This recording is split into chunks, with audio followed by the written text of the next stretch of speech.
Q9 న్యూస్కు స్వాగతం.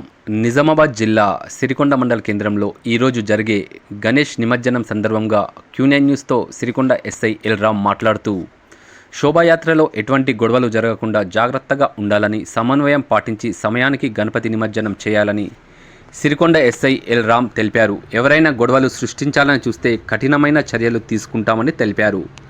సరైన సమయానికి నిమజ్జనం చేయకుండా రోడ్లపై నిలిపితే కఠినమైన చర్యలు తీసుకుంటామని తెలిపారు. 16 మంది గొడవలు సృష్టించే వారిని ఎంఆర్ఓ ముందు బైండోవర్ పరిచామని, అలాగే 3 రౌడీ షీటర్లను కూడా బైండోవర్ చేశామని తెలిపారు. శాంతి భద్రతలకు ఎటువంటి ఆటంకాలు కలగకుండా సంతోషంగా నిమజ్జనం జరుపుకోవాలని తెలిపారు. ఈరోజు నిమజ్జనం జరుపుకుంటున్న గణేష్ మండపాల ఆర్గనైజర్స్కి తెలియజేది ఏమంటే, అందరూ ఇన్ టైంలోనే నిమజ్జనం చేసుకోండి. చిన్నపిల్లలను వాగులోకి, కాలువల దగ్గరికి, చెరువుల దగ్గరికి తీసుకెళ్ళద్దు. దయచేసి అందరూ బాగుండాలని సిరికొండ పోలీసు యంత్రాంగం కోరుకుంటుంది.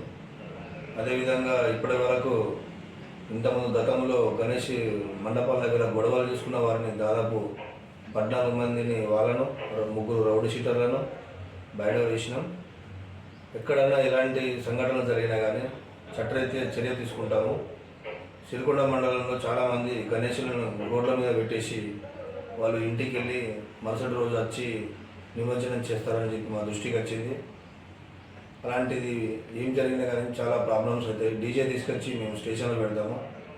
కాబట్టి వాళ్ళు ఇన్ టైంలో ఏ రోజైతే గణపతి నిమజ్జనం చేయడానికి ఎత్తుతారో అదే రోజు గణేష్ని నిమజ్జనం చేయాలి. గణేష్ని ఊరేగింపులో రోడ్ల మీద పెట్టి ఇంటికి వెళ్ళి వస్తా అంటే మాత్రం కుదరదు. చాలా చట్టరీత్యా చర్య తీసుకుంటాం మేము. కాబట్టి అందరూ సంయమనం పాటించి పోలీసు వారికి సహకరించగలరని మనది. Thank you. ఎప్పటికప్పుడు వార్తలను వీక్షించేందుకు Q9 న్యూస్ ని సబ్స్క్రైబ్ చేసుకోండి, లైక్ చేయండి, షేర్ చేయండి. విలువైన సమాచారాన్ని ముందుగా మీరే తెలుసుకునేందుకు బెల్ బటన్ ని క్లిక్ చేయండి.